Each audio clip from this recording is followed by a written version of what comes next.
Access to mental health care is essential. Our first story takes you inside a San Bernardino County behavioral health outpatient clinic for a closer look at the services, support, and personal care helping residents on the road to recovery. My name is Dr. Rishi Parikh. I am the Assistant Medical Director for the Department of Behavioral Health, San Bernardino County. We bring multiple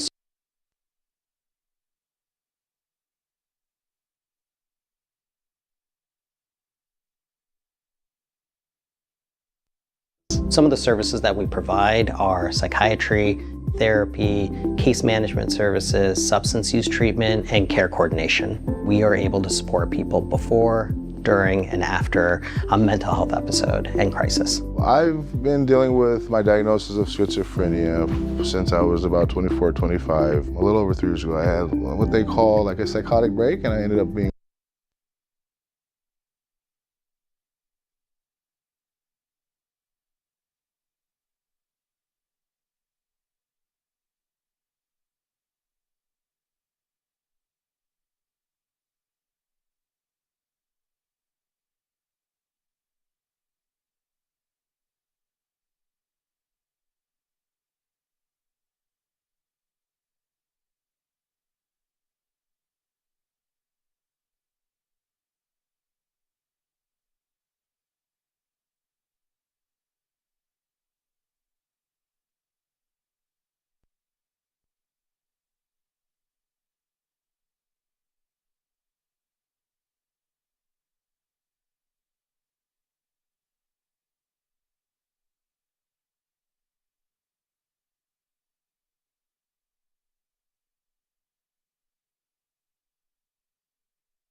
And partial payments don't prevent your property from becoming eligible for tax sale if payments default. Let's move forward together. This is Ensign Mason helping San Bernardino County taxpayers meet their obligations one payment at a time.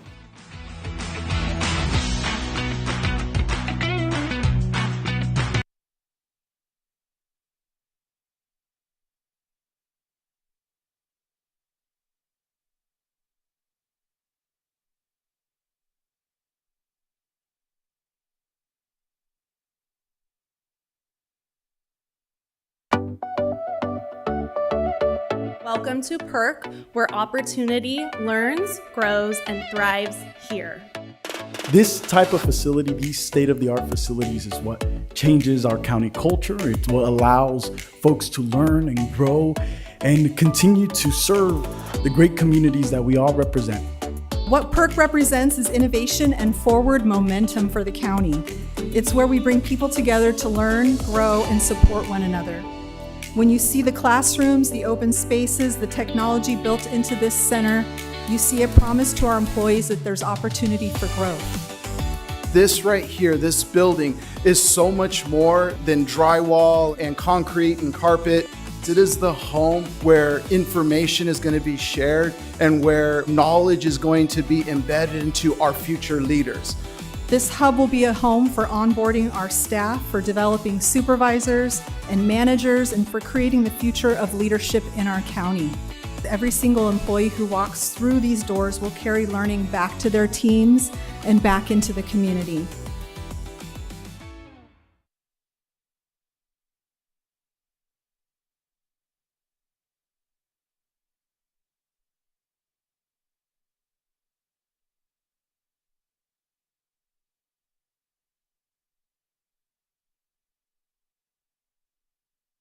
Disaster can strike at any moment. Whether it's a winter snowstorm, summer wildfire, or an earthquake, being ready is our best line of defense. San Bernardino County knows that we're stronger together, so we're asking you to prepare with us. Visit prepare.sbcounty.gov to equip yourself with knowledge. Sign up for emergency alerts or download our Ready SB County app. Learn how to create a family plan, assemble an emergency kit, and more. Preparedness is a responsibility we all share, and preparedness starts here.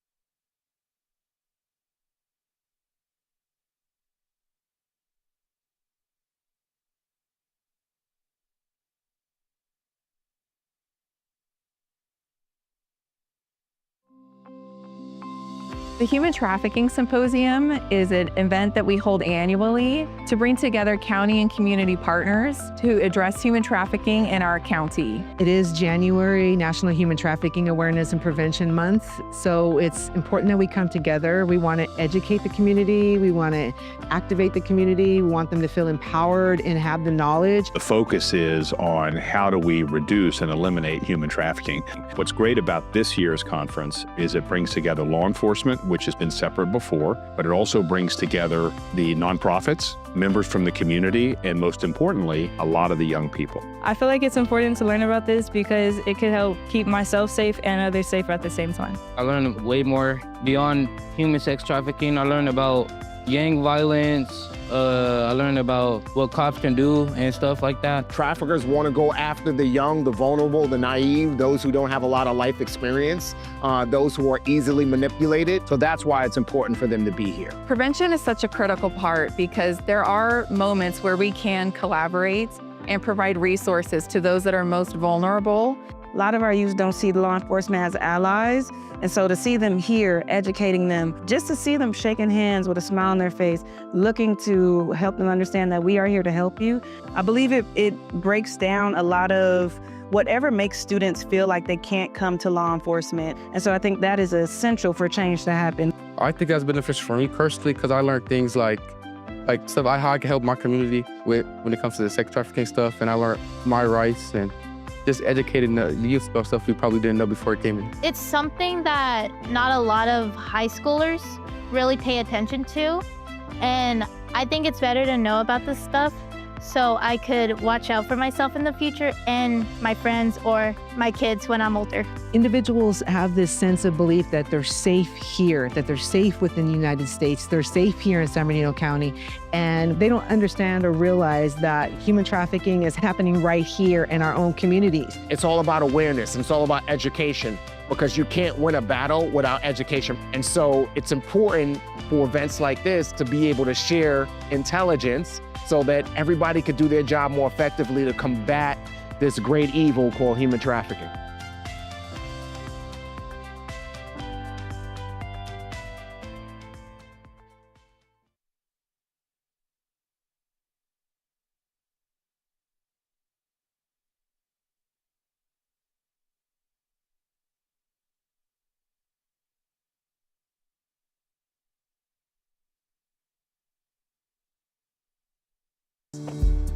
Last year, Consumer Protection performed approximately 44,000 inspections, half of which were retail motor fuel.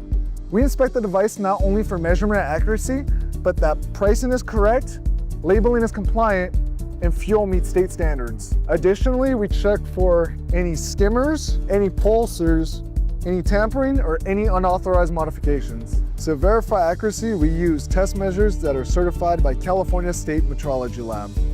This allows us to verify the accuracy of the dispenser's indicator in comparison to the actual volume of fuel dispensed. We work with business owners to ensure their devices are accurate and correct. For errors that would adversely impact the consumer, the device is immediately removed from service. These inspections protect consumers and ensure all businesses stay compliant. Besides our annual inspections for all weighing and measuring devices, we also investigate consumer complaints. Last year, our office investigated 56 retail motor fuel complaints. Complaints include price inaccuracies, measurement discrepancies, or any fuel quality concerns. When I placed the seal of approval on the dispenser, it was found correct and tested within tolerance. The seal of approval is a visual indication of when the device was last inspected. Our Division of Consumer Protection focuses on safeguarding consumers from error, fraudulent practices by ensuring that all measuring devices, quantities, and prices used in commerce are accurate, properly labeled, and compliant with California law and regulation. Whether you are fueling your car or buying groceries, you can rest assured we are out there protecting you as a consumer and making sure that businesses stay in compliance. For more information on what we do, or if you have any concerns, please visit us at awm.sbcounty.gov.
During a major disaster, staying informed is crucial. Sign up for the San Bernardino County Telephone Emergency Notification System, TENS, to receive emergency alerts for your area. TENS alerts are sent via phone and text, providing you with critical updates such as evacuation warnings and orders. Simply register with a valid San Bernardino County address. Don't wait until it's too late. Register now at oes.sbcounty.gov. Connect with us, stay prepared, stay informed.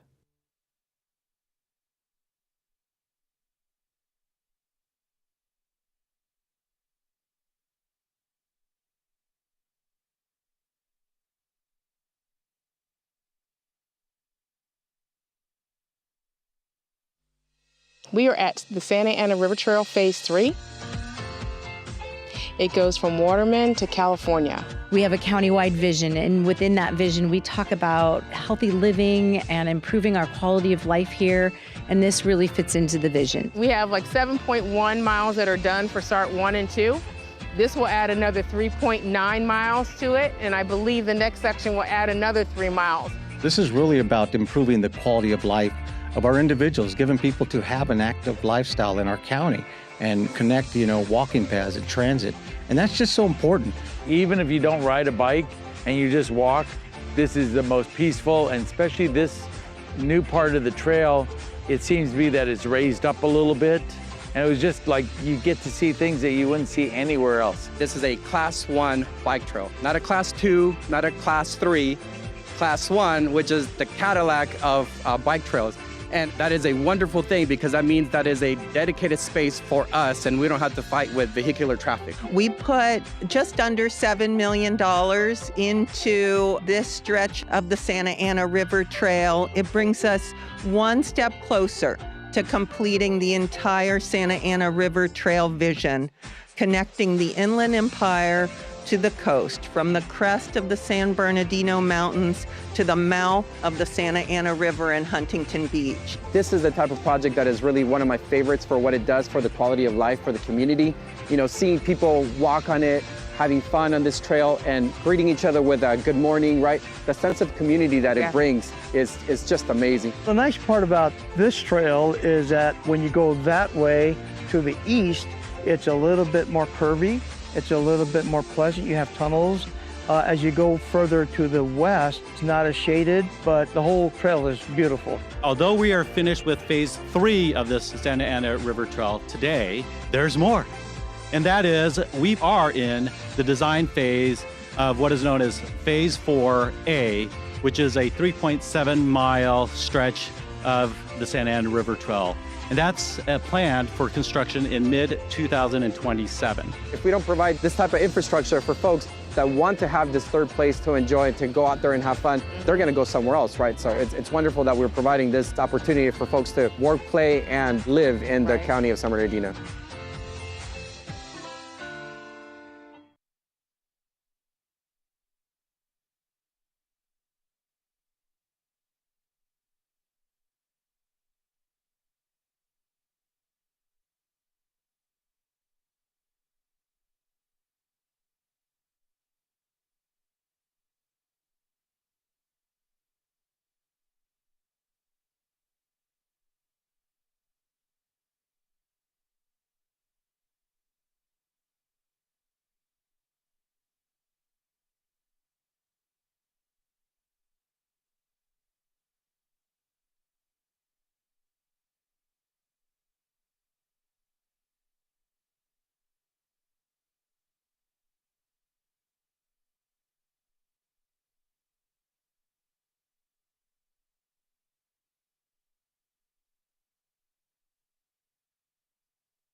San Bernardino County constituents have been saying for over the years they need help with having affordable vaccines provided for them, as well as spays and neuters. Our Animal Care's Mobile Services does provide services such as vaccines, microchipping. We also have our licensing department here with us. San Bernardino County is huge, so having a mobile unit lets us get out and give services to every corner of our county. This mobile unit will be operating here at the shelter for the shelter pets before they're adopted, as well as into the community of the unincorporated areas of San Bernardino. Honestly, it is very convenient. The wait time is very helpful, like it's fast.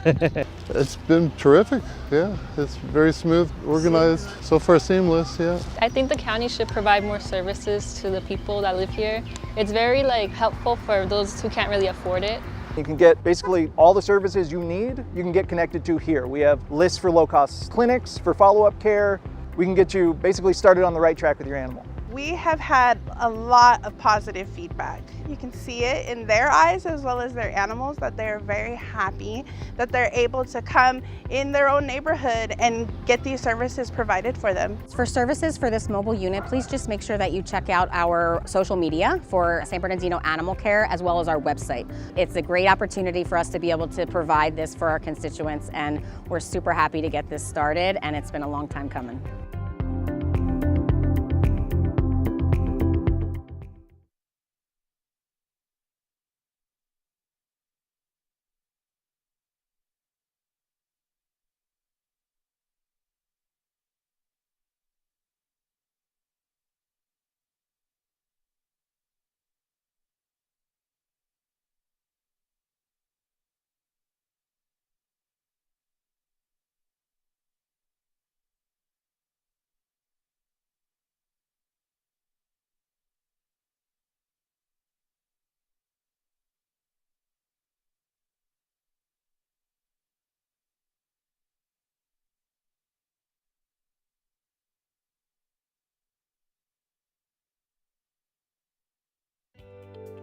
The San Bernardino County Fire Hazard Abatement Program is administered by code enforcement under the authority of County Fire.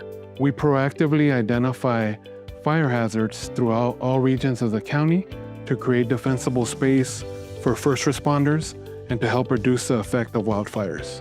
It's important that county residents are aware of the Fire Hazard Abatement Program and understand that proactive measures are necessary to protect your home and your neighbors and your community. We conduct seasonal inspections looking for various fire hazards, hoping to improve defensible space to protect first responders and provide overall safety of the community. Residents can minimize hazards on their property by taking home hardening techniques, creating defensible space, and reducing hazardous fuels around their home. Doing self-inspections of their properties, ensuring that there's no flammable debris or combustibles that need to be removed further away from your residence, and or maintaining the vegetation that grows on your property. Community safety starts with all of us.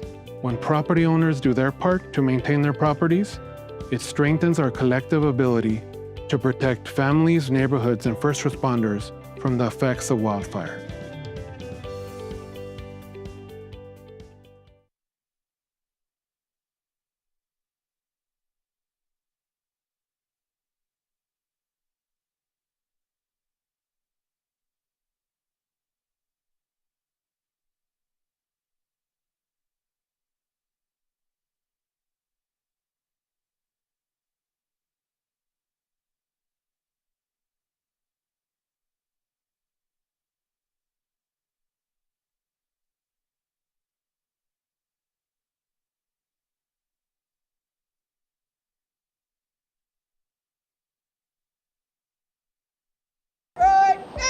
The Explore program is a program that we hire kids from ages 14 to 20 and a half, and we teach them about the fundamentals of being a deputy sheriff or a law enforcement officer.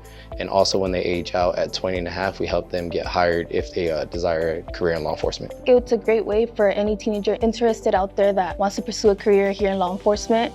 I've recently seen that the program has been helping a lot of kids with ride-alongs and just seeing what they actually do. It's a great way for any teenagers out there to see what a deputy does throughout their day of work. And if you're interested, I feel like this is a great way to start joining the program. I heard about the Explorer program through my best friend, Gabby. We were in high school at the time, and she invited me to come do a scenario with the Explorers. I came, did a scenario, absolutely loved it, ended up joining the post. I really enjoy the ride-alongs. Those are probably my favorite thing to do, but competitions are also very cool. I get to bond with my team and my advisors. We all kind of push each other to our limits during competition. I've been an advisor for about 6 months now. I've been to one Explorer competition, and I've been to dozens of trainings with the Explorers themselves, taking them out for ride-alongs, and seeing them develop from when I first contacted them to now has been really cool to see. Just how they've changed and how they speak to people, how they speak to the public, how they carry themselves at volunteer events, just in 6 months has been really outstanding. So I became an Explorer advisor because I had a teacher in high school. She looked out for me very well, and she took me under her wing and made sure that I was okay and kind of guided me on the right path. So I remember what it was like to be that kid that needed some guidance. So this is my way of giving back for that teacher that helped me on the right path. I'm interested in a career in law enforcement because of this program and the things that I've learned from it. I am interested in a career in law enforcement, honestly because of the program. I don't think that I would have decided to go into law enforcement if I hadn't joined. This has been a great way to show me what's out there. I get to meet new people. I get to learn about the career. I get to go on ride-alongs and experience a shift with the deputy. I have a lot of fun doing this.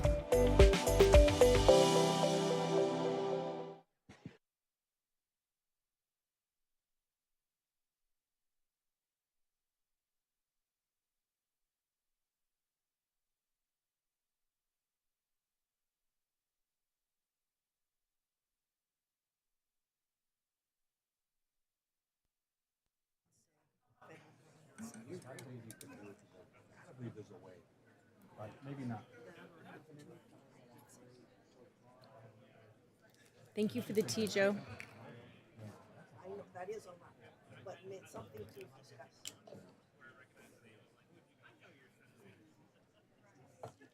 Thank you for the tea.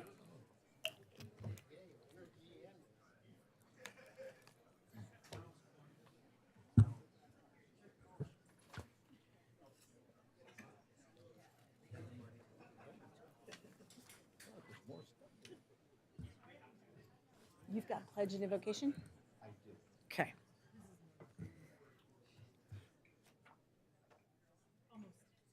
No presentation today, huh? Good morning. I'd like to thank you all for joining us. As I call this meeting to order, our Pledge of Allegiance and invocation are going to be led by the 2nd District this morning. Thank you, Chair. Today we have Reverend Deber Jonas. He's a pastor from St. George Church in Fontana and is the Catholic priest of Society of the Divine Word.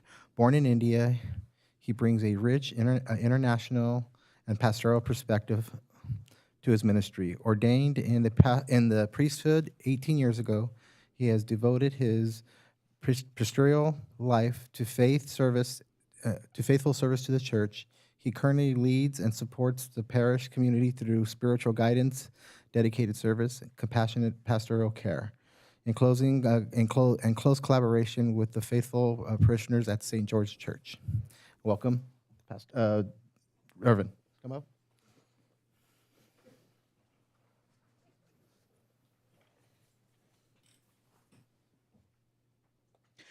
Thank you, Board, for giving me this privilege and opportunity to lead this prayer before this meeting.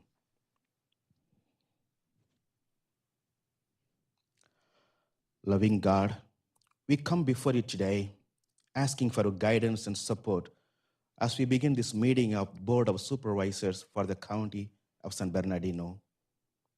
We would like to pray for peace in different parts of the world, especially during this time of war, for the protection of innocent civilians, for people in the armed forces, and recent time for the people who really suffered by the recent time spring fire of Paris and Morena Valley. And today we especially want to thank God for the members of this board today, for this meeting. We thank you for the privilege that you have given them of serving this diverse and vast county of San Bernardino. We ask for wisdom and discernment for our supervisors our chairman, Don Rowe, our Joe Barker Jr. Vice, and the supervisors, Paul Cook, Jesse Armandares, Kurt Hagman, and all who will be participating in this meeting, especially as they face the unique challenges and make decisions that impact the lives of all residents. Grant them the insight to see the true needs of our communities, from our high desert to our valleys, and the courage to do what is best for the welfare and safety of the people. Help them to communicate with grace, listen with understanding, and lead with the spirit of service. May the work accomplished here today bring peace and prosperity to our land and reflect the integrity of the offices held. In your name we pray, amen. Let's all together to the Pledge of Allegiance. I pledge to the United States of America and to the republic for which it stands, one nation, under God, indivisible, with liberty and justice for all. Thank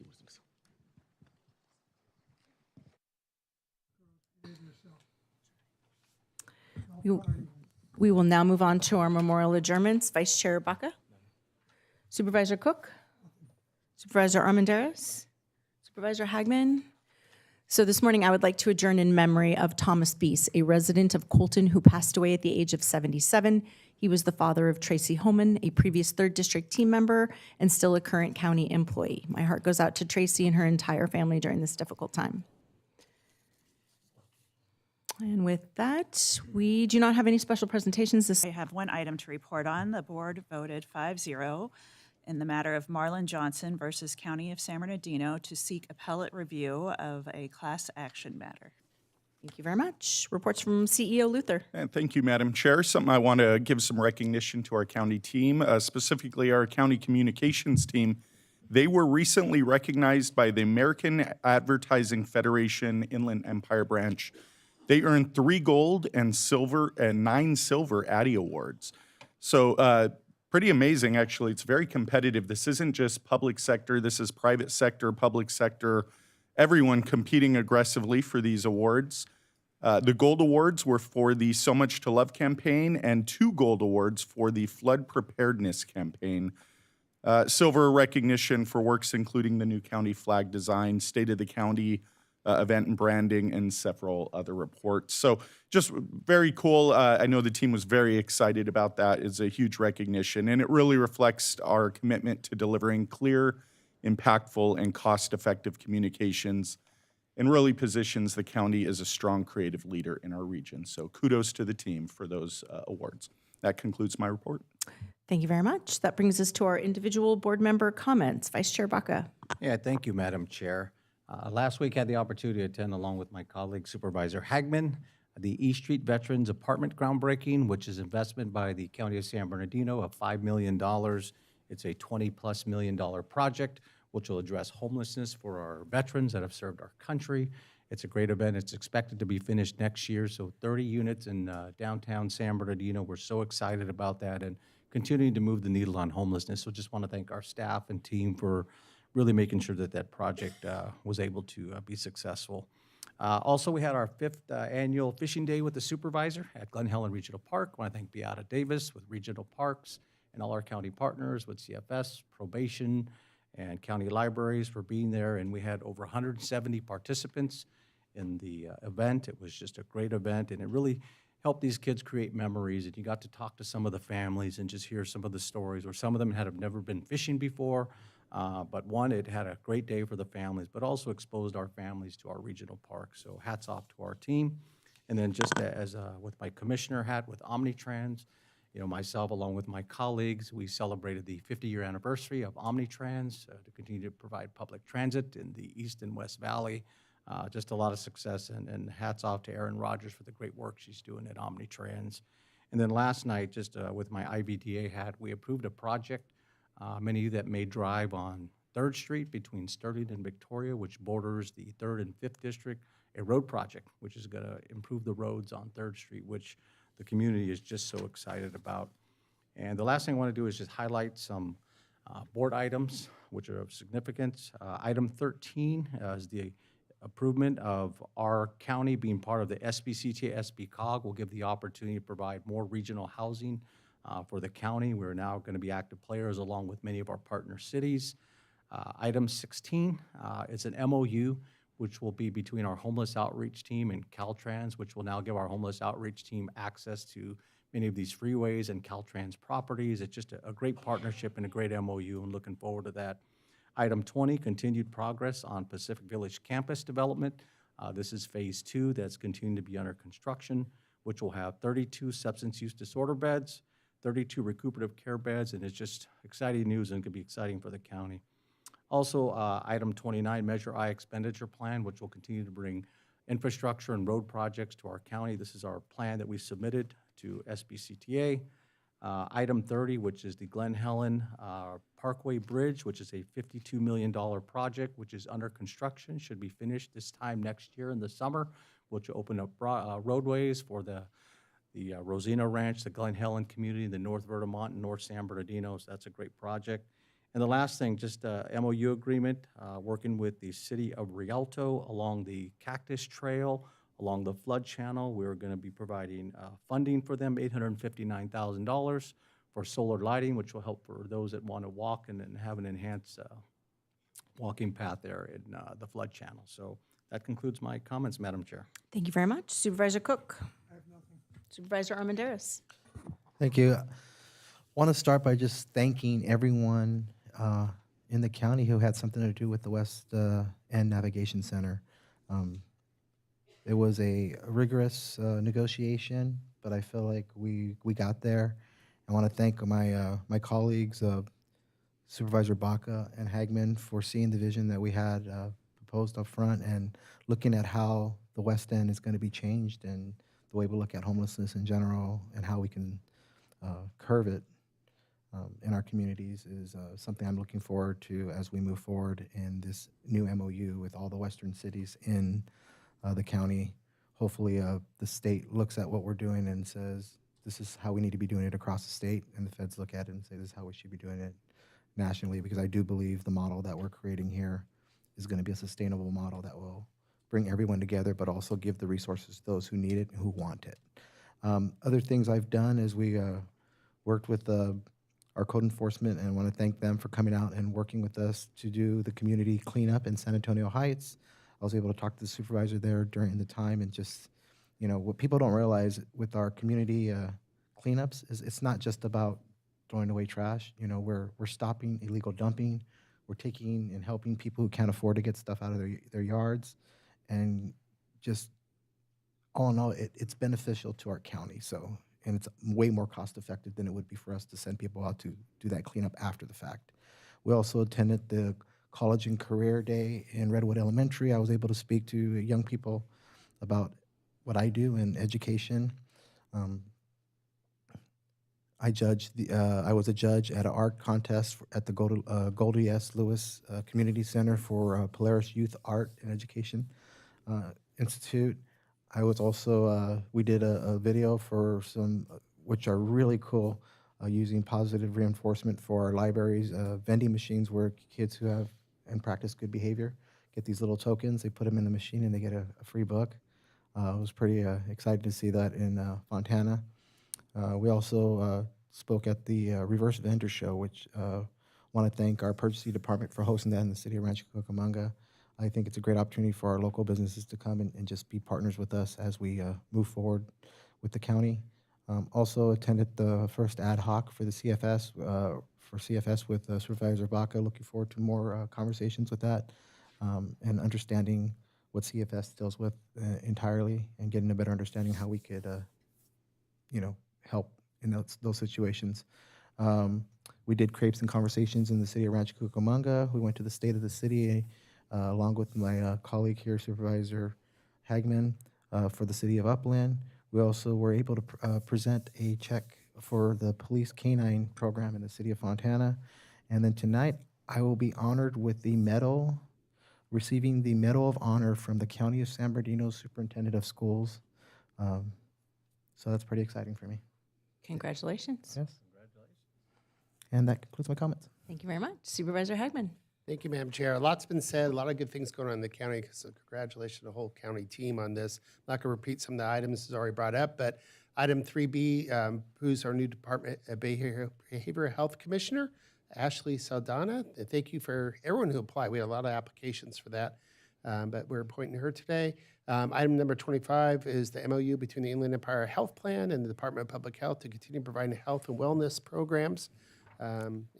And then item number 56 will be a presentation of the county's energy goals. I'm excited to hear what we've been working on for that. And item number 57, another big one is in our district, is sell county-owned land, acquire 200 or more acres, and set aside about 294 acres for agricultural preservation within the Chino Agricultural Preserve. So exciting things that are coming through. Thank you for all that participated and made that happen. Districts around district, a lot of the events, we were co-joined by a lot of my colleagues, but also on March 26th, I provided an update at San Bernardino Airport Commission meeting for the future of Chino Airport. We recently held our second spray and neuter vaccine event at Chino. We had approximately 50 animals that were spayed and neutered, and 34 that were that got vaccinated, and 34 that were spayed and neutered. And I want to thank the PAW Mission for their continued partnership with that. And we'll be holding another event later on this month, and follow my office on social media or contact us for additional information on that. And Monday, we celebrated the groundbreaking for the Western Regional Center. Like we said, that's a huge accomplishment for the entire San Bernardino team. It's really going to make a difference. And then on April 18th, from 9 to 12, my office will be holding the next shredding event in the city of Ontario. And again, find that out. And lastly, I want to thank both Luther and Chad for coming out to the Ontario Buzzards to go take a tour of that facility. It was a great opening week for them. It's a great facility, and I'm looking forward when the whole complex is done for all of San Bernardino County to go use to be the largest athletic field complex west of the Rockies. So congratulations, City of Ontario, and for our residents in the area. Thank you. Thank you very much. And Vice Chair and Supervisor Hagman, thank you very much for all your work on the ad hoc committee, for bringing the Navigation Center, and Supervisor Armendariz, thank you for leading that with the cities that are in that. So it's an exciting time for the county. I would like to thank Thomas Sohn and the Public Defender team for always supporting our residents, especially our rural residents. The Public Defender will be returning to Lucerne Valley to provide free legal assistance and vital resources directly to our rural residents. The Mobile Defense event will take place tomorrow, April 8th, at the River's Edge Ranch from 12:30 in the afternoon until 4 p.m. The event will provide record expungement and mobile court services, and many other county departments will also be in attendance to provide resources to our residents. So special thank you. And our residents in Needles will now have a convenient access to healthcare services through the On-the-Go Health Mobile Medical Clinic. The mobile medical clinic is stationed at the Transitional Assistance Department parking lot in Needles every Thursday from 8 a.m. to 4 p.m., and the clinic offers a broad range of primary care and urgent care services. So that's neat for the residents of Needles. And with that, Lena, we'll move on to the agenda. Any revisions or changes? Good morning, Madam Chair. We have no changes today. Thank you. Thank you very much. If we have any board members wishing to disclose a conflict of interest, now would be the time to do so. All right, seeing none, we will move on to our consent calendar, which today consists of items 2 through 55. I do have 2 requests to speak. Our first request is Cheryl Anaya, followed by David Williamson. And we have podiums on either side in the back, and you have 3 minutes to speak. When you get to the 30 seconds left, the light will turn orange, and then it will turn red at the end of the 3 minutes. Thank you, Supervisors. Good morning, and Madam Chair. I'm speaking on behalf of raising Lytle Creek sewer fees. Lytle Creekers cannot afford it, especially these times, as you all know. So we'd like you to not do this. Thank you. Thank you very much. Good morning. Hey, good morning. Yeah, I agree wholeheartedly with what Cheryl said, and yes, we can't afford any rate increases. So, thank you. Thank you very much. And just a point of clarification, Luther, can you speak briefly to the process on this? It is to allow the residents to vote, not vote? Yeah, I'd look to council to help back me up on this one here, because it is very specific as far as how the Prop 218 process works. So Laura, are you good jumping in? Chair, you are correct. This item is to bring the matter back for a public hearing where protests will be considered. And at the public hearing, the board will decide whether to put the issue to the public for a vote. Okay. So hopefully that makes sense a little bit. And we can visit with you afterwards a little bit more on that. Thank you very much. All right. Do I have a motion and a second, or any members wishing to pull an item? Nope. Motion and a second. Motion by Vice Chair Baca, second by Supervisor Hagman. All those in favor? Aye. Any opposed? Any abstentions? Thank you, Madam Chair. With that, the consent calendar passes unanimously. Thank you very much. With that, we will move on to our discussion item, beginning with number 56. This is a county energy goal workshop being presented this morning by Luther Schnoke, although I'm feeling that that's getting transitioned over here. I'm going to have some help. Good morning, Miguel and Derek. All right. Good morning, Chair. Thank you, Madam Chair, members of the board. Yeah, I have Miguel Figueroa and Derek Armstrong both here with me today. This is really a discussion. We'll go through about an 18-slide presentation here. Derek's going to take the first part, and then Miguel will jump in and take the second part. And then we'll wrap up really looking at three different elements throughout this conversation.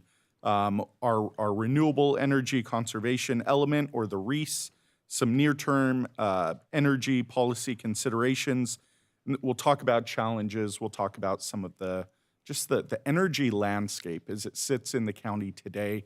Over the last 20 years, it's changed, and especially over the last 5, quite dramatically. So Derek's going to jump into that and really talk us through that, and then he'll turn it over back to me. We'll jump into the conversation about the REES and then open it up for board comment. So Derek, if you'd like to take it away. Thank you, Luther. Good morning. Derek Armstrong, Acting Deputy Executive Officer, and I'd like to give a brief overview of what I'll be covering. We'll walk through the county's current energy landscape and our major constraints. We'll look at how rising demand is reshaping what our infrastructure must support. I'll then highlight affordability challenges, long delivery timelines, and the risks these pose. Finally, I'll touch on state renewable requirements and what aligning those standards means for the county. What we're seeing across the county is a population and industrial growth, creating concentrated corridors of energy demand, requiring complex planning and the need to come up with new solutions. A useful way to think about the challenges through the lens of capacity versus generation. Capacity is our ability to deliver power at any given moment, or like a car speedometer. It's our max speed. Generation is a total amount produced over time, or like a car's odometer, is the total amount produced over time, or showing like miles traveled. If capacity doesn't keep up with demand, we will see increasing delays in interconnection, which directly affects our ability to attract and retain employers. Energy planning can no longer be taken for granted and is an essential part of economic development planning. San Bernardino County is a major energy consumer. We rank 6th in energy consumption across the state, and demand is continuing to rise. These increased load requires reliable, modernized infrastructure. From the economic development perspective, businesses with environmental, social, governance, or ESG goals are actively seeking locations that can support these efforts, which may affect our job growth pipeline and makes it important that we plan for growth to meet this demand. Electricity prices continue to rise, affecting us all. While this presentation is focused on energy, it's important to note that people that call Southern California home are paying $1 to $2 more than the US average for gasoline, and are paying a rate of 153% of the national average for electricity. Prioritizing affordable access to power is essential not only for economic competitiveness, but also our quality of life.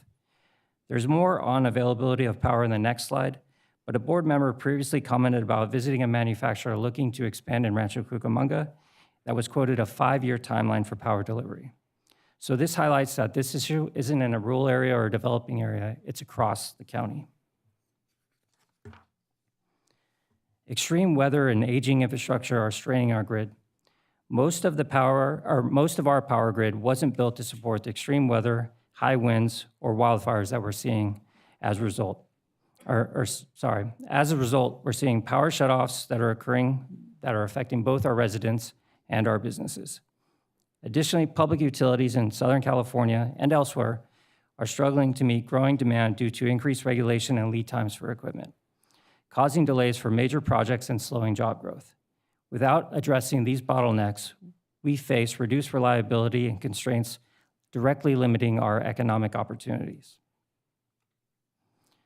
The California Renewable Portfolio Standard, or RPS, requires 60% renewable electricity by 2030 and 100% by 2045. It's going to be a massive challenge to meet these goals, but aligning with these targets is a competitive advantage for the county. We know companies are increasingly seeking clean, reliable power. Expanding renewable sources like solar and exploring the adoption of next-generation energy like hydrogen and small modular nuclear will help set the county apart and make us an attractive place for businesses and reduce energy costs for our residents. That was a quick introduction to some of the energy landscape and concludes my comments, and I'll turn it back over to Luther. Yeah, thank you very much, Derek. Yeah, so that's very high level, but really painting the picture that as we sit today, we see expensive electricity for our residents, we see long lead times, we see challenges with the grid and aging infrastructure, and we're not picking on anyone. This is just the state of affairs. So we know, like Southern California Edison is as frustrated as we are with some of those challenges, and they've been a great partner with us. The question really is, like, what can we do different and how can we help support our residents going forward? With that, we want to shift over into a discussion with that Miguel will jump in on, specifically looking at things from the standpoint of land use policy and even more specifically, the renewable energy conservation element, or our REES. So Miguel, if you want to jump in and take that away. Absolutely. Good morning, board members. Miguel Figueroa here, Land Use Services Director. In 2017, San Bernardino County adopted the REES to guide how we approach energy development. It was designed to clarify our shared community, environmental, and economic values around renewable energy. The REES sets clear goals that the county aims to achieve, and just as importantly, show what we want to avoid. At its core, the REES prioritizes responsible, community-focused energy, supporting local needs, minimizing impacts, promoting efficiency and on-site generation, and ensuring strong public engagement. Ultimately, it's about advancing long-term sustainability for our communities. So what's changed, and why does it matter for San Bernardino County's competitiveness? The REES established 6 foundational goals to guide renewable energy, conservation, and environmental stewardship across the county. At its core, the policy direction remains strong, prioritizing community compatibility, environmental protection, and long-term sustainability. However, since its adoption, the landscape has changed significantly.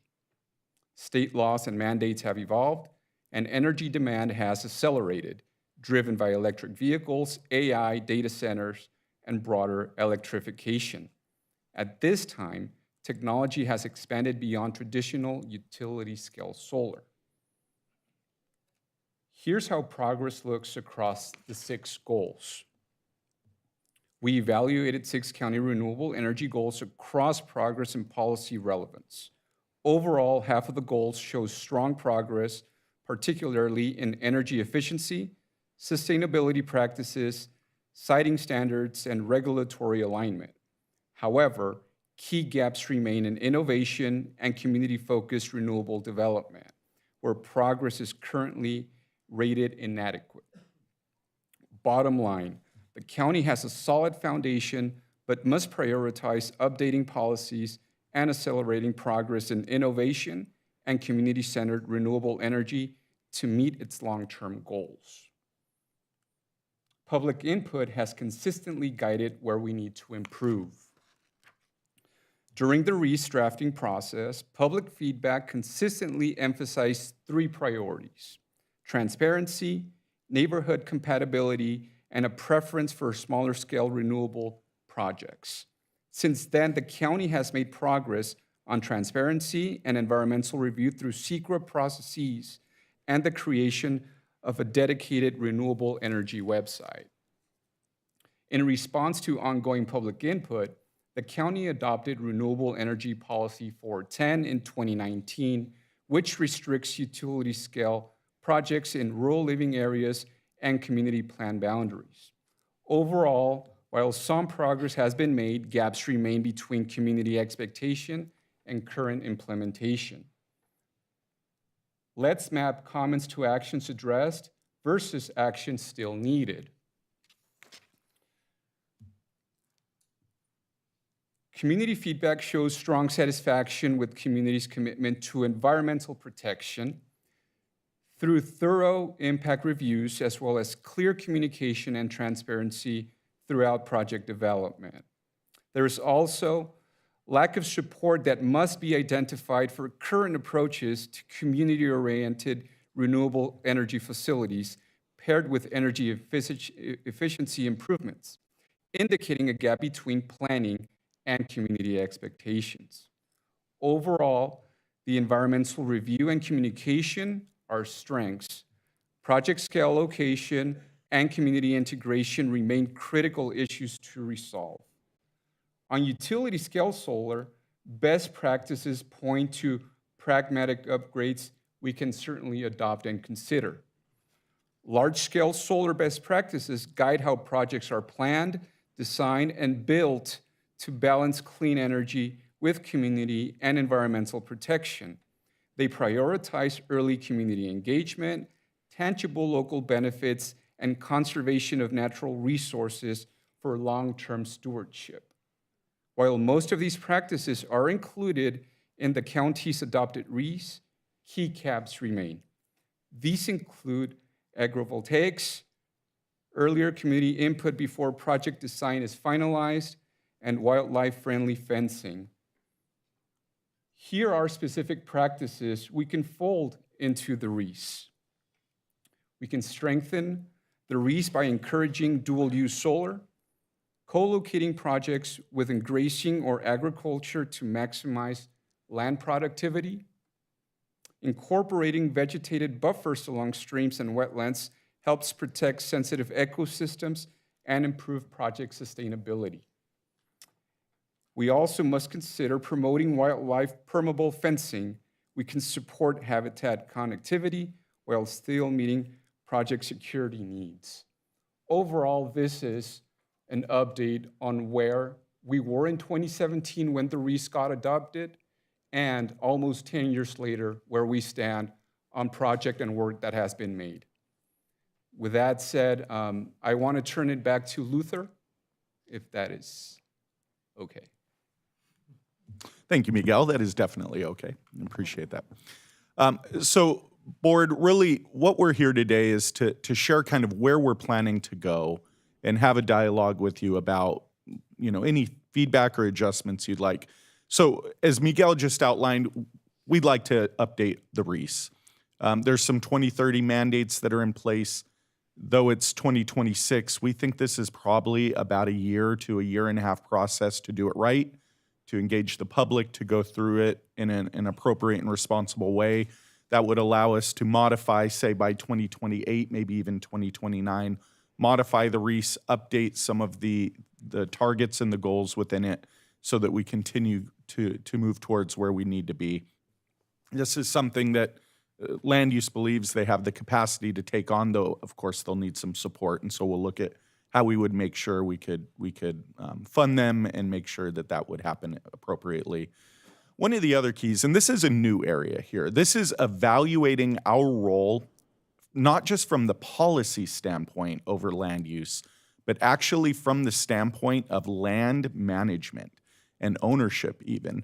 So what we are doing, and we are actively doing this actually now, is we are looking at the pros and cons of pursuing federal land acquisition to support renewable development. So this would include identifying areas that might be appropriate to actually potentially either acquire or partner with either the federal government or private landowners to look at gaining control over property where we could focus development in certain areas that make sense, that would align with county land use, zoning and things like that, and align with board desire to see us actually take more of an active role. beyond just the basic government land use zoning elements of this, but taking it a step further. To be quite candid, we're not sure if that's a good idea or not, but we're looking at it. We'll look at the pros and cons and look and see if this makes sense, and if so, how would we do that responsibly? So that's something we're looking at. And then thirdly, and lastly here, really reevaluate the county's energy policy position. And what that means, there is a lot of new technology, as we've seen solar technology advance years over years. We see solar panels become more and more efficient. We've seen microgrids become more widely used. There's also community choice aggregation. That's been or CCAs, you'll often hear them referred to, which is, we have one of them that exists in our county in Apple Valley. But we're looking at, and we've been assessing those. Is that a model that we should look at to give more local control to our county board here as far as how we would engage the acquisition of electricity and distributing that electricity through the grid? And then something I'm personally interested in is small modular nuclear reactors. It's something that is an emerging technology. Currently, there's a moratorium on nuclear power, new nuclear power in the state of California, but we are seeing movement at the federal level to explore this more, and at the state level.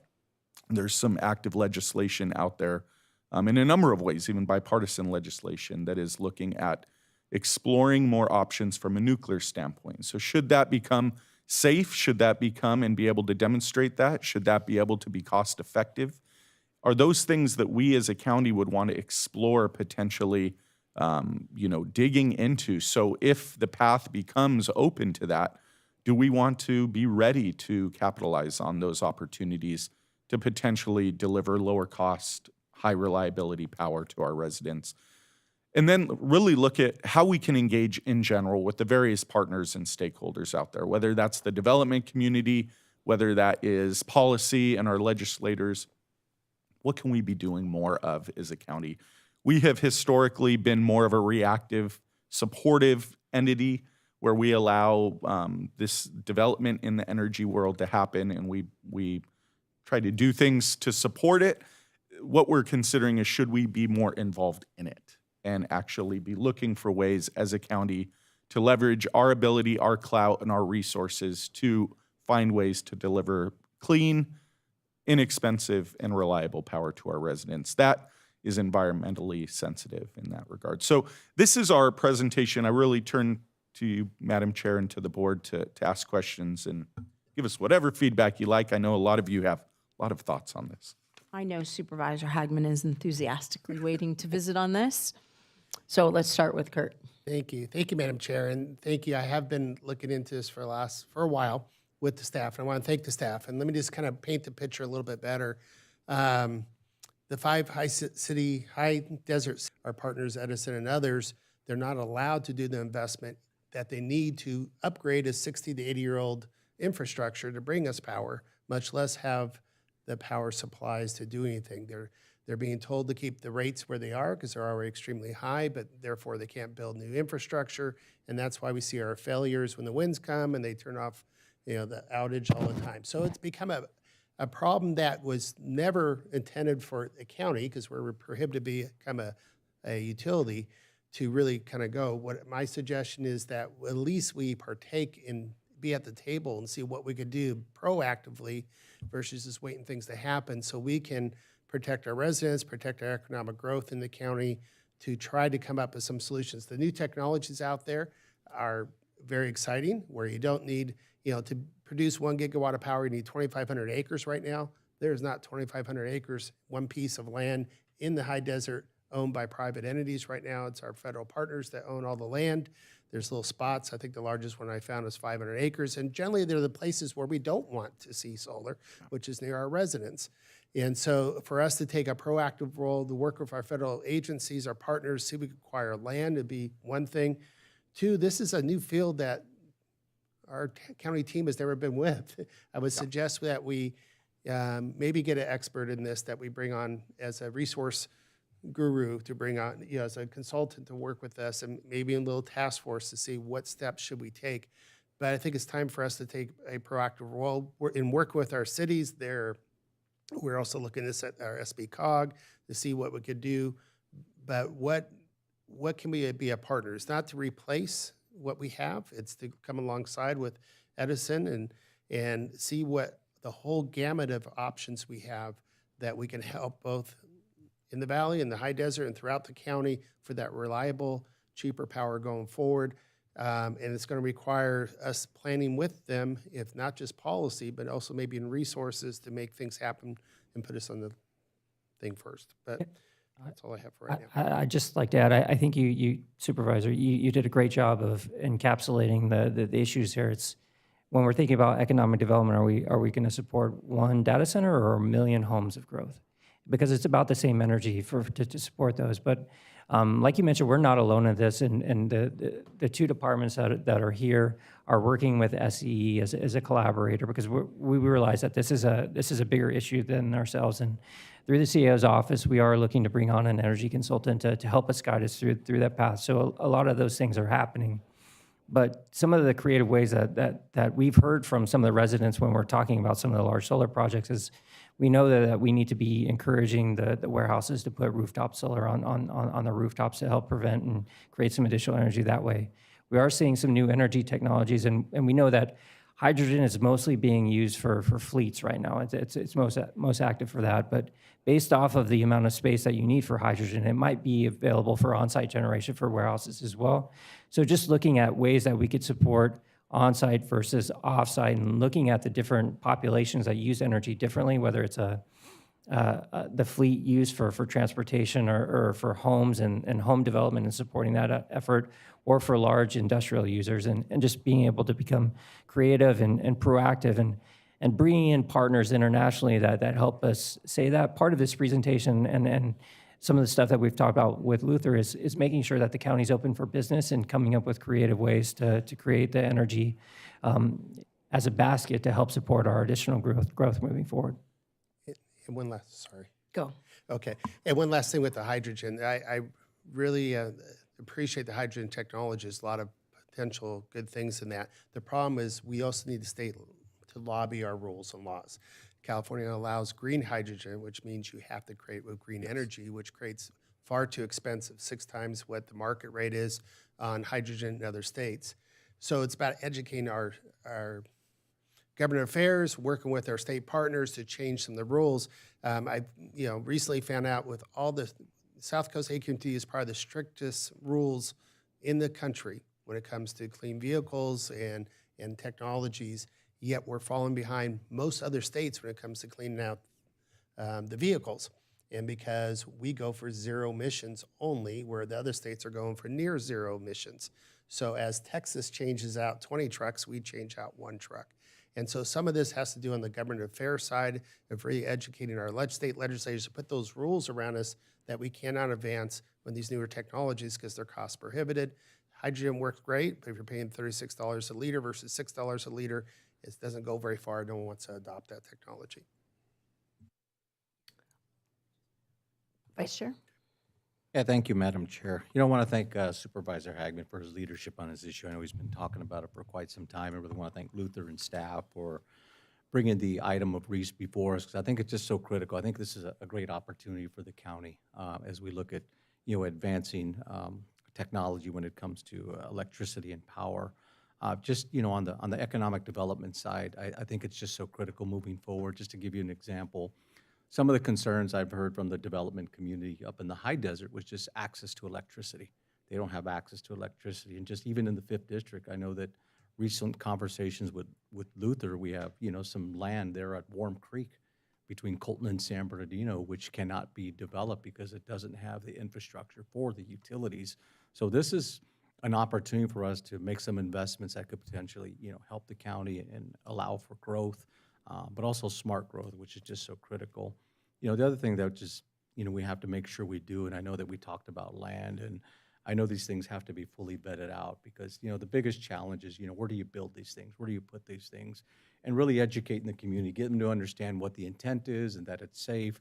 I think it's a great opportunity to educate us and the entire county. So I'm looking forward to it. And, even with our legislators, one of the things that we have to understand is that San Bernardino County is a little different than other regions than LA, so we may even have to craft something that really tailors something to our district and our county.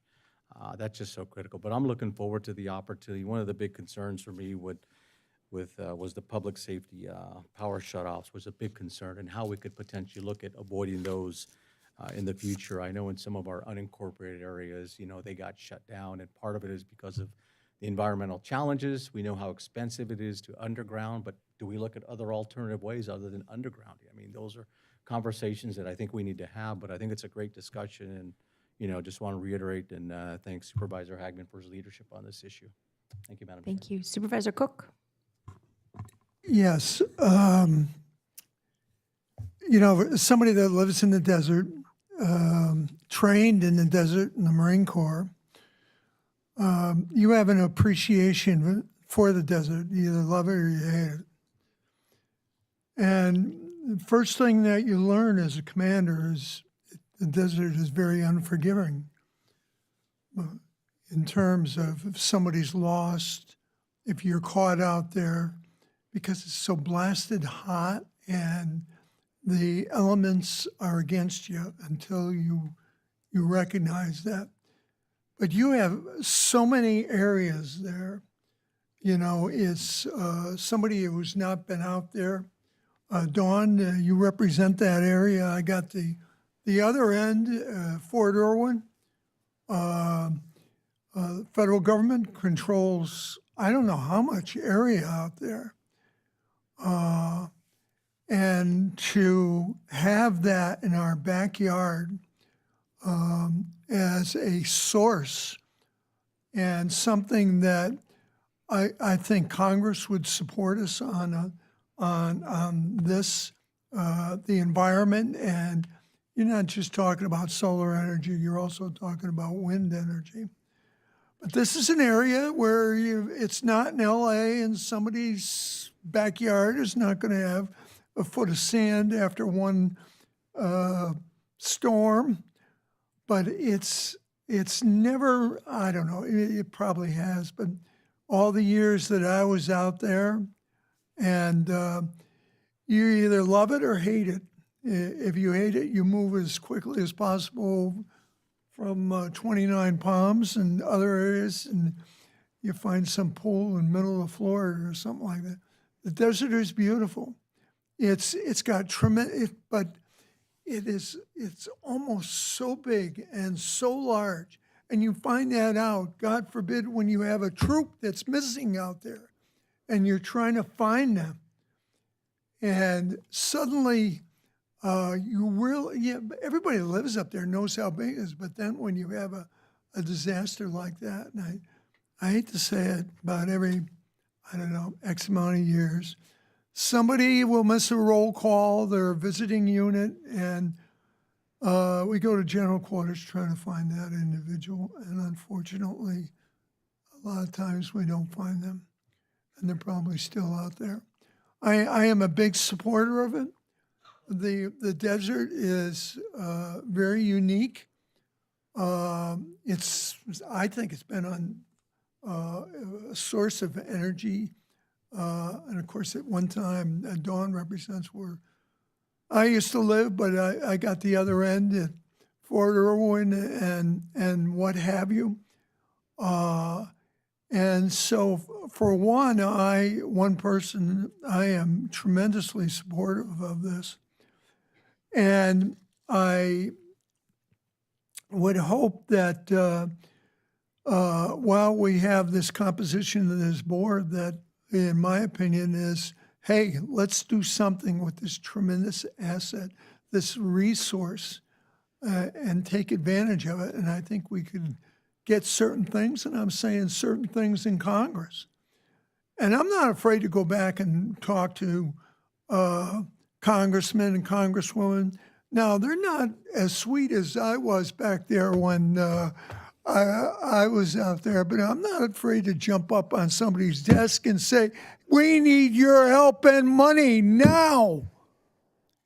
And, we calm down and they listen. And I think the time is just right. And so I'm going to, anything I can do to support this vast, vast area that I think from a lot of different angles has not really been utilized simply because it's so challenging to get there and the elements, you know, if you've been out there at 117 degrees in the shade, you might say, boy, I could use a beer right now, but, or other things. So I'm delighted that this is an area. It's not going to be easy, and it's the most challenging environment, I think, in the United States, perhaps the world. And but to address that, simply because it is so challenging, a lot of people haven't approached it. But I am deeply, highly supportive of your efforts, Madam Chairman, and these people and the manager to go after this, I think, untapped resource, at least to the extent that it could be. It's going to be expensive, but the rewards, I think, could be tremendous. Thank you. Thank you very much. Supervisor Armendariz. Thank you, Chair. I think I want to, for me, you know, I loved everything that Supervisor Hagman said. He's really in depth in this conversation. I'd love to have some future dialogue with you to get a better understanding, but I'm going to try to keep my comments to that 20,000-foot level where I believe I belong. I think this is a great endeavor. I think it's something we should be looking at. I think it's a great opportunity for the county. My only ask is that we fully vet this. And when I say fully vet it, we need to look at all ways that we can actually benefit our county. And what I mean by that is whether we are looking at the CCAs, whether we're looking at changing policy on land, whether we're trying to look at different technologies, we have to understand the impact of what that does for San Bernardino County. And what I mean by that is we can change land use, but who does that benefit? You know, if we're changing land use and a developer is going to come in and utilize that, that doesn't change the cost of our electricity. If we're going to look at endeavors and bring technology here, that's great, but how do we benefit from it? So how are we really going to benefit, not just to you know, throw spaghetti on the wall and see what sticks, like really vet what is the consequence of that action and how best we can benefit from it, whether we be the person who owns it, which I kind of like that idea. Not sure if that is a benefit for us or not, but I kind of lean towards that direction. But really creating those partnerships, if we are going to be doing any type of rezoning or promotion of clean energy, or any energy for that matter.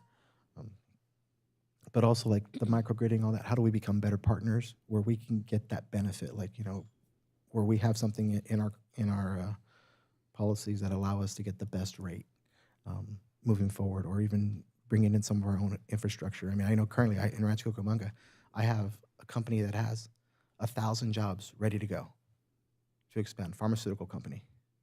They're being told 6 years before they get the power.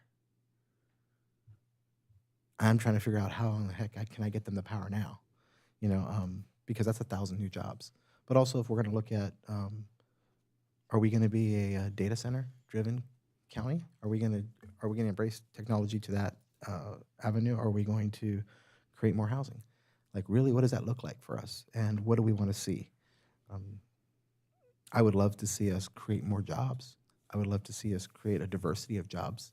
I know we are known for logistics and we're known for medical and government jobs. That's pretty much the makeup of San Bernardino County's workforce.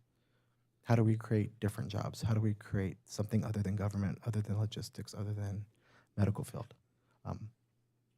Are we going to be that county of the future? You know, are we bringing fiber in? What does that look like? You know, I want to really look at this holistically. And if we're going to talk about energy, not just talk about energy, but if we're going to build data centers, we need the fiber. Who are we talking to right now about fiber? How are we going to get that connectivity if we have the power? So just looking at all aspects, I look forward to this endeavor. I think it's a great opportunity for San Bernardino County. I support you guys 110%. But I just want us to be mindful when we're looking at all these things, not to be afraid to just take the whole thing and own it. Yeah, I appreciate that perspective. And when Supervisor Cook was speaking, having been born in the desert, I think the correction is you love and you hate the desert at the same time. You love it for its beauty and remoteness and the night skies, but you do hate it in the summertime when it's 117 plus. But yeah, I think making sure that we're doing things that benefit the residents, whether it's reliability and affordability at the same time, making sure we're respecting the environment and the conservation that we've heard from numerous communities around, making sure that we're also providing power for the jobs of the future. Because logistics isn't quite as power intensive as manufacturing, but we know if we want to diversify our economy and get higher paying jobs, like that manufacturer you talked about in Rancho Cucamonga, we have to have more power. Every time we're talking to a company right now, power is the big elephant in the room. So it's not just being proactive, it's getting us to a point now to where we're taking an above the line approach and considering all options and figuring out what's best for the county moving forward. So I really appreciate your comments. So I was the swing vote back in early 2019 on the renewable energy conservation element 410. And it had been, the REIS had been brought forward prior to my time on the board, and it was a hotly contested issue because a lot of the development that was occurring was happening in our community areas, and the large-scale renewables were not welcomed by our desert residents. And I know that Supervisor Cook and I often hear from our residents that it might look like open space ripe for development, but it's a lot of people's backyards. And that is a viewpoint that we hear when we have development projects move forward, whether they're warehouses or solar or any type of energy, that we do have the residents come out. And it's not just Lucerne Valley or just the areas that Paul has, it's really all of them. And it is hard maybe for my peers up here that don't represent the desert areas to have an understanding of what that's like. But that is a crucial element that I want to keep in mind, that our residents that are out there, they live out there for a reason. They enjoy the night skies, the desert. They tolerate the dust blowing. They don't want more from projects that are brought in. And they don't want the transmission lines in their view shed. So all those are considerations as we open this up and look at them. I know that you touched lightly on community outreach. Luther, you mentioned that. That's going to be a vital component. Daggett, Yermo, Newberry Springs, Lucerne Valley, Landers, the entire Morongo Basin will all have thoughtful input that they will want to provide you, and we need to make sure that we're seeking that from our residents. I know that there is a lot of enthusiasm on this board about this topic. I know that the areas ripe for development are the 1st and the 3rd district, so Paul and I have quite a bit to say about those things. And then the folks that just have energy as an interest are also involved. So I'm not sure the appropriateness of discussing the potential of an ad hoc today, Laura, how I would go about that. I think that there might be multiple interests from those of us sitting on the board to be on an ad hoc. How would you recommend that we move forward with that? If you'd like to direct staff to agendize that item for a future meeting and make a proposal of members for the ad hoc committee, that could be considered at that meeting. And then if board members have interest in serving on that, they can express it at that time? Yes. Okay. I'm in favor of doing that. Do I have head nods that would support that? We will come back in the future and do that. Very good. Thank you very much, I know, gentlemen. Chair, if I may, Luther, if I just have a remark that I want to share with the board. Number one, I just want to add on to the message DEO Armstrong shared, and that is that if there is a take that I want the board to know from the exercise that we've been doing for several weeks now, is that the Economic Development Department and Land Use Services have solidified the partnership of future development coming to our county. And I think that is pivotal along the lines of what I heard today from this board and your commentary. Number two, we've aligned with CAO in terms of the vision this board has shared and how the intricacies of the work Derek and I do can fulfill and complement what's expected. Behind us, we have the Economic Development and Land Use Services staff that helped us compile the strategy that we shared with you today. With that in mind, I believe now on our end, we can look at other elements within our independent operations that will strengthen the overall job that you're sharing here with us that we must accomplish. So with that, I think we're onto something, and it's a great thing that will proactively shape the future of renewable energy. Luther? And aligned with that, I agree completely. I see it. We've had quite a few conversations about this, as you could imagine, internally. We are ready to go. Our teams are ready. I'm impressed by their capability. We'll bring in experts. We are certainly not experts ourselves in some of the things that we're talking about, but we can bring in experts. We can partner with SCE. We can partner with the development community at large, and certainly look to the public to get their input on this as well, so that we're not doing anything that is going to be, completely, fought and forced upon anyone, but yet we'll do this thoughtfully, responsibly, and we'll come back in the future with an ad hoc committee recommendation, and we can ensure we work in tandem with the board as we do that. Thank you. Supervisor Armendariz has the last thought. Yes, just hearing everyone speak and just thinking about this, this isn't eccentric to San Bernardino County. Have we considered maybe partnering with Riverside County? And when we talk about the Inland Empire in general, we are a force to be reckoned with over 5 million in population when we combine ourselves. If we could have some dialogue with them too, if this is something they're interested in, we could really roadmap the Inland Empire to be something that is bigger than anything we've seen. So just some thoughts on that. I'd be happy to take that to the CEO of Riverside County and have that conversation. CEO Van Wagen and I get together frequently and talk. I'd even suggest, conversations to continue further with other counties.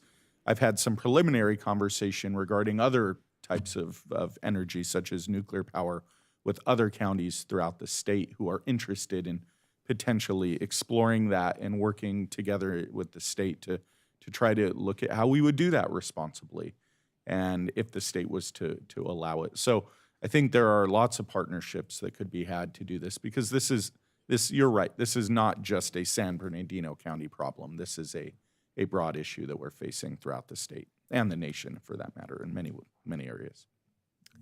I do not have any requests to speak on this item, and it is a receive and file. So if we have no further comments, we will move on to agenda item number 57. Thank you, gentlemen. San Bernardino County 2026 amended and restated land plan being presented this morning by Chad Nottingham. I will open the public hearing.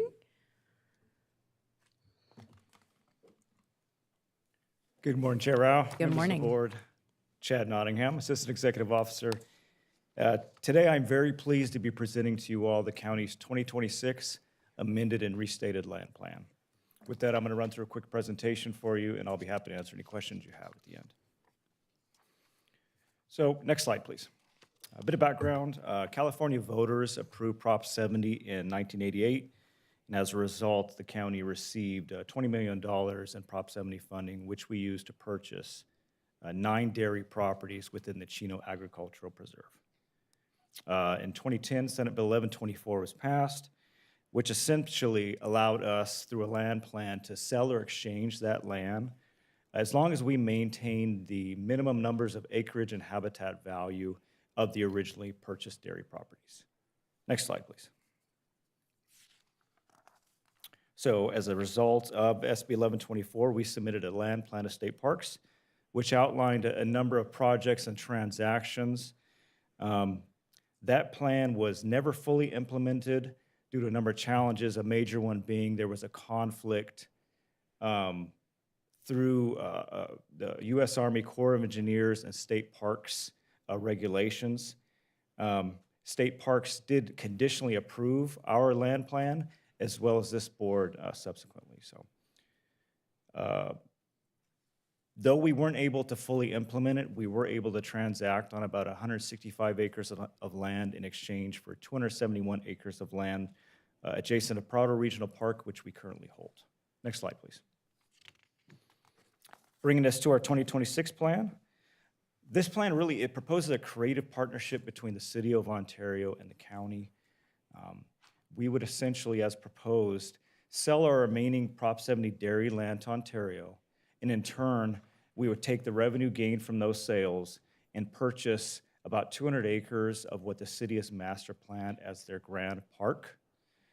This really maximizes the habitat value and conservation of the land we hold, far more so than the existing dairies that we have today. After years of discussions, multiple meetings with the state, hours upon hours of staff time, we submitted our 2026 plan to the state, and on March 3rd of this year, we received our approval. So it was a big deal for us. Next slide. So for reference, here you see a vicinity map of Ontario's Grand Park. Highlighted in green is the 200 acres that we would be looking to purchase. As you can see, it extends between Euclid and Archibald Avenue within the city limits. Next slide. So next steps. So approval of the item today really allows us to begin the implementation phase of the plan itself. We'd begin transacting on the land, selling to Ontario, purchasing the Grand Park properties. Any transaction we move forward with would be brought before this board for consideration. And there are a few administrative requirements of SB 1124. The appraisals for those transactions have to be submitted to the state for their review and approval. Any land that we buy has to have a conservation easement recorded on the property. And then lastly, a final report has to be submitted to them for record once everything is fully implemented. Next slide. That concludes the presentation. I'd be remiss if I didn't recognize the hard work of the part of staff from CAO, Parks, Real Estate, County Council. This really was a team effort and a monumental lift for this team. So it's greatly appreciated, and a big thank you to all of them. And now I'd be happy to answer any questions you may have. Kurt, Supervisor Hagman. Thank you, Madam Chair, and I just want to echo that. Thank you, Chad. So this is something that's going on before I got on the board 12 years ago with my predecessor, where we had basically old dairies that we lease out for dairy or for other use right now, or vacant, that were basically providing no really public use whatsoever. So we tried over the last decade several different things to convince the state to let us sell this property and do something good for the public with this. The original idea was to bring those revenues in Prado Park and to really beat that park. The state of California would not, and as Chad said, the Army Corps would not let us put the permanent Prop 70 easement over the park land. Since we don't own the land, and Army Corps does, and Army Corps doesn't allow for leases to go in perpetuity on that. So it became an issue. I brought up two different bills up to the legislature to try to get that changed. No votes, but never got signed into law. And I was starting to lose hope on this whole idea because it's just such a win-win for everybody to make this happen. And then Chad, hats off to you and the whole team for sticking with it, and very much pleased to get the results we did in March. It's going to be transformational for the West End and Chino Valley in Ontario to have a 380-acre park that's going to be open to all the residents in the West End. And it's something that once we help transfer the land, we don't have obligation to maintain, which is nice. The City of Ontario takes it over and keeps it going. But it finally, I guess, perseverance paid off. And thank you for all your hard work, Luther, Chad, the whole team, real estate, legal, and now the new chapter begins on this, and it's going to be very public benefit for everyone. Thank you. Thank you. Any other board member comments? Do we have any requests to speak on this? All right. I have heard this going on for a long time. I didn't think it was possible. Congratulations to you and the team for the creativity, the perseverance, and great job. Luther. I just have to echo it. It's been said, but I lived through it with the team. This was not simple. And there's a reason why it took 14 years from the last land plan. We set a strategy, we got direction, we executed on it, and we're here today celebrating that and seeing now it move into action. Great work by the team. I'm going to close the public hearing before I forget. I'll move it. Thank you for the motion. Supervisor Hagman, the second. Vice Chair Baca. All those in favor? Aye. Any opposed? Any abstentions? Thank you, Madam Chair. With that, item 57 passes unanimously. Very good. Thank you very much, Chad. We will now move on to public comment for items not on our agenda today. Our first request to speak is Kente Isaiah, followed by Taisha Moody.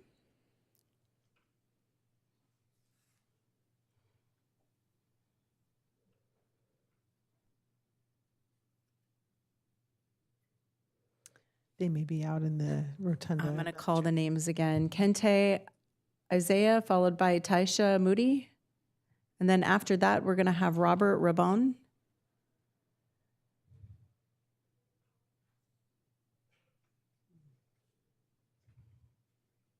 Well, I see Jane Hunt here. Jane Hunt, would you like to jump up and speak?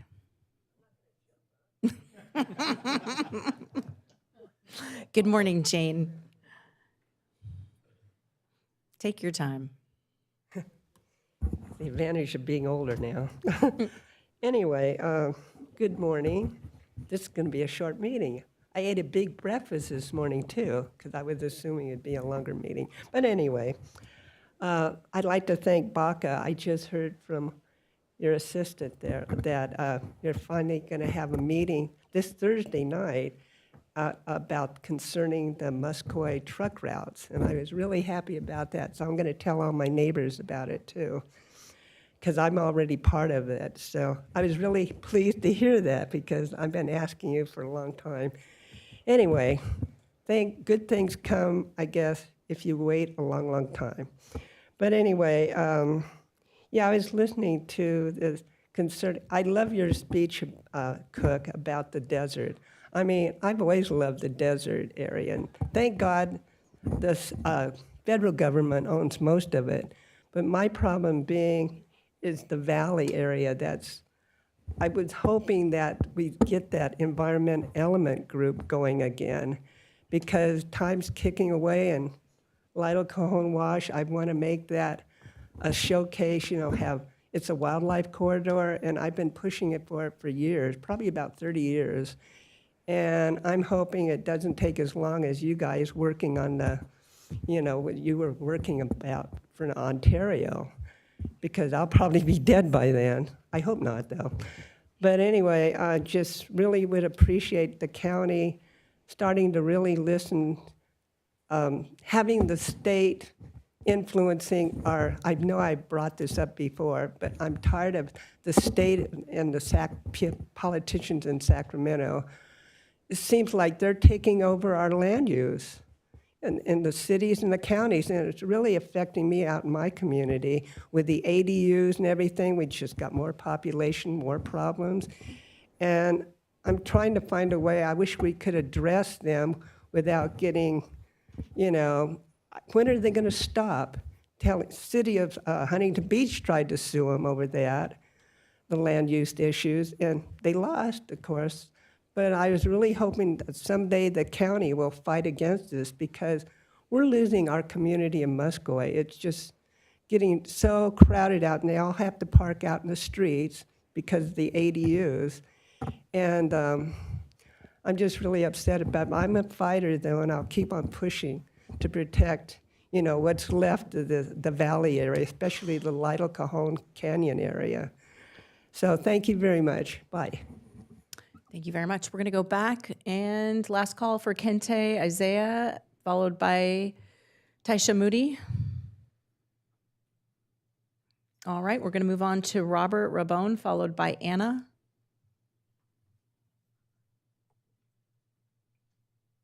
Do we have Victoria or Jennifer here? Delina?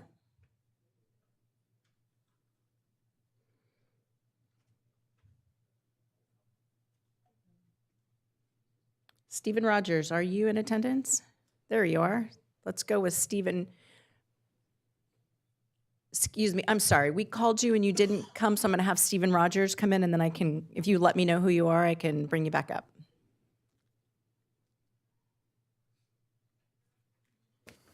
Good morning, Mr. Rogers. Good morning. San Bernardino County Board of Supervisors, Steve Rogers, Redlands. First, I'd like to relay a big thank you from Redlands resident Amanda Fry to 3rd District Supervisor Don Rao for help with the Aero Metrolink train schedule issues that she was having, and want to let the entire Board of Supervisors know that this help the changes have resulted in Ms. Fry feeling confident in allowing her daughter to start utilizing the Aero Metrolink in order to get to her new job in LA County. And that's going to make things a lot easier because that kind of drive is really a nightmare. So I just wanted to throw that out there. Secondly, I'd like to request, one of the main reasons that I came to the meeting today is that I just wanted to express my concern and really disappointment with the investigation that has been started or maybe has been concluded, I don't know, into the not the assessor, but the treasurer, auditor, controller, treasurer position, Ensign Mason. I've met with Ensign Mason a number of times, and to me, he's the most respected county official that there is. And so for the board to request an investigation into to Mason, it's really disappointing to me. And also I understand that there's a political, rationale for doing this. I know Mr. Mason has had the best results imaginable as far as our investments and our rating. So I would encourage the board to drop this investigation and allow things to go forward. I think that maybe his opponent has been judged to be that he doesn't have the qualifications to run. I don't know, but I think that this whole thing should be dropped and maybe an apology given to Mr. Mason, because to me this is outlandish. Thank you. Thank you very much. Anna, followed by Victoria. Hello, my name is Anna Pineda, and I am here today as a mother fighting to stay connected to her children. My children were taken from me based on false allegations, misrepresentations, and clear contradictions throughout my case file. From the beginning, I have provided evidence that challenges those claims, yet those inaccuracies continue to be used against me. But what I need you to truly understand today is the damage being done through missed visitation. My visits with my children have not been consistently honored. They are canceled, cut short, or not rescheduled, and I am still owed significant time with them. This is not just an inconvenience, this is time with my children that I cannot get back. Every missed visit weakens our bond. Every cancellation creates confusion, anxiety, and emotional pain for my children. They do not understand why they cannot see their mother, they only feel the loss. At the same time, these missed visits are being used to create a false picture of distance between me and my children, a distance that is not my choice, but the result of decisions being made within the system. When you combine that with the false allegations and contradictions already present in my case, it creates a deeply unfair situation. One where I am being judged not on truth, but on a version of events that does not reflect reality. I am doing everything that has been asked of me. I am showing up. I am complying. I am fighting for my children every single day. What I am asking from you is simple but critical: accountability. I am asking that my visitation be honored fully and consistently. I am asking that the contradictions in my case be reviewed seriously. And I am asking that decisions about my children be based on facts, not errors, not omissions, and not missed opportunities to maintain our bond. Because right now, my children are suffering. And the longer this continues, the greater that harm becomes. My children deserve stability, they deserve truth, and they deserve a real uninterrupted relationship with their mother. Please do not let more time be taken from us. Thank you. Thank you very much. Victoria, followed by Jennifer. Hi, I'm Victoria Perez. I'm the mother of a CPS case in San Bernardino County. I'm here to raise concerns about Children and Family Services misrepresenting a police report in my case record and failing to correct that information. After the errors were identified, instead of correcting the record, additional allegations were added and relied on to support the removal of my children. Accurate records are critical in dependency cases because they directly affect placement, decisions, and family separation. When incorrect information remains in the file and continues to influence decisions, it raises serious concerns about oversight and accountability. As a result of these actions, my children experienced placement instability, emotional distress, and long-term disruptions to their relationship with their parent. My question is, why are inaccurate law enforcement reports allowed to remain in dependency records after concerns have been raised? What accountability exists when Children and Family Services does not correct errors? And what oversight protects families when decisions are made based on incorrect information? I'm requesting referral of this matter for independent review and direction on how to submit supporting documentation to county oversight or risk management. Thank you. Thank you very much. Jennifer, followed by Delina. Good morning. My name is Jennifer. Thank you for taking the time to listen to us. I'm also here today because the Department of Children's Services is continuing a cycle of systemic failure, and the county's own civil grand jury has warned you about. In 2022, the grand jury concluded that this department is too broken to fix. They found a system that was secretive, insufficient, and failing to protect our children. Yet here we are again, despite those warnings, the department is still removing children based on unverified false allegations and misrepresentations. In our case, a child with special needs who required specialized care and absolute stability was uprooted because the department chose a one-sided single source allegation without performing a neutral investigation with all parties involved.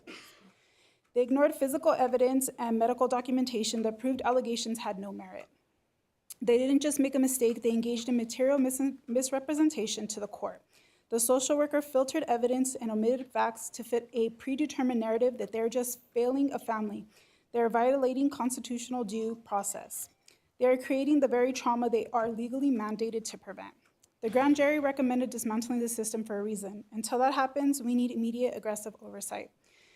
I am formally requesting that the board take the following actions: immediate accountability, commission an independent audit to see how many removals in the last year were based on uncollaborated single source allegations, transparency in reporting, mandate that all investigation interviews be recorded so that social services can no longer misrepresent parent statements in court records, and special needs protections. Establish a dedicated oversight board for cases involving children with disabilities who are all at risk when the system fails. The grand jury told you that the system was broken. Our family's living proof that it hasn't been fixed. This case has been pushed out since November and is still being delayed. It is time for the board to step in and provide supervision that the Department of Children's Services clearly cannot provide for itself. Thank you for your time today. Thank you very much. Delina, followed by Kente, Isaiah, and then Taisha Moody. Good morning. Let me start with a question. How many of you here are parents or grandparents? Now imagine this. Imagine your children being separated and then being told they are not even allowed to see each other. Not because of safety, not because of harm, but because the system is allowing it. My name is Delina Murillo. I stand before you as a mother and a certified civil rights consultant.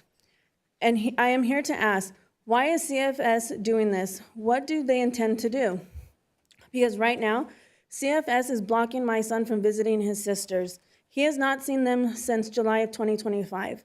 A brother kept from his sisters, and this is not accidental, this is intentional. The longer children are kept apart, the weaker their bond becomes. And that is exactly what is happening. Why is CFS allowing this to continue? What do they intend the outcome to be? I have custody of my youngest child. I am trusted to raise him, but I am told he cannot even be present to see his own sisters. So how is that protecting children? How is that in their best interest? Because it looks like something else. It looks like their bond is being broken over time. You have siblings who know each other, who love each other, who have already formed a connection. And instead of preserving that bond, it is being disrupted, ignored, and being denied. Why is CFS doing this? Where is the urgency to maintain sibling relationships? Because every day they are kept apart, that bond is being damaged. And once that time is lost, you cannot give it back. So I ask you, what exactly is the goal here? Because from where I stand, it does not look like family preservation. It looks like family separation over time. And what I want to end this with is a question to Supervisor Rowe. Are you a mother? What would you think if CFS was purposely breaking your children's bond with each other? Thank you. Thank you very much. Kente Isaiah, followed by Taisha Moody. Good morning, you all. Thank you for your time, first and foremost. And me and Monty, we've been here before, and we're back here again because, again, we're not getting any type of answers in regards to my cousin Jaquay. He was murdered out in Riverside, and the assailants, we have reason to believe it was San Bernardino sheriffs, and we're not getting no type of transparency. And what I really want to put this time being heard, because I've been dating a lot of different talks and everything. I want to just put light on you all's law. You know, you have a Senate bill, SB 1421. It's called the Rights to Know Act, and it's just for this case. And it's not something, I'm not asking for something like, oh, do something magical. No, just follow your own law. Transparency. It's for the public. It was signed off, a Senate bill, went through Congress, signed off by the president, put into law for a reason. And here's a big, deep thing, too, that I learned in this study, is that if you all don't uphold the law, that's a federal crime within itself. That's wrong. And I'm not out here to try to say, oh, you guys are criminals. No, I'm just asking for transparency. It's very simple. Right to Know Act, just let's honor it. I'm not asking nobody to go outside their way and do anything else. We just want to know exactly what happened, how it happened, and who was involved. Not getting this go here, go there. The public relation officer, we done flooded her, Miss Jenny Smith, we done flooded her phone line. She's not returning any calls. And that's for San Bernardino. Riverside clearly let us know we have no parts in none of this. They don't even open up for a discussion. And that's wrong when you slow down, you think about Senate Bill 1421. That went from 1421 to Senate Bill 16. That's the Rights to Know Act. As law enforcement, as politicians, congressmen, women, just let's follow the law. Riverside itself, how dare you tell us we have nothing to do with a murder that took place right here in your jurisdiction? But yet when you go back to the Senate Bill 1421, it clearly states that you're supposed to have transparency with the public. Then we get to San Bernardino and we're getting the same runaround. We're not getting no answers. And again, can we just follow you all's law? That's all I really wanted to just put light on, because nothing's gonna bring my cousin back. And we fully understand that. But can we just follow y'all law, please, congressmen and congresswomen, city of San Bernardino, human beings, United States citizens? Because at the end of it, he was a son, he was a brother, he was a loved one, and he was shot 11 times in his back by an officer, not one, but multiple officers. And here it is, you have law, and you guys don't even want to uphold that. Thank you for your time. And I hope somebody heard that. Taisha Moody.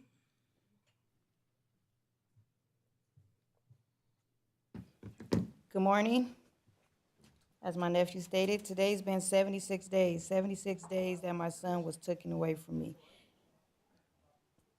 76 days of pain that does not go away. 76 days of silence from the people who took his life. 76 days of being forced to live a nightmare that we can't wake up from. 76 days of, I don't know, I have no answers for you. I can't tell you anything. My son was unarmed. He was shot 11 times in his back. There's multiple videos circulating. They didn't even have the decency enough to come and tell me my son was murdered. I had to find out through social media that my son's been murdered. I have to see videos on social media of my son dead on the ground. No aid, nothing rendered for him.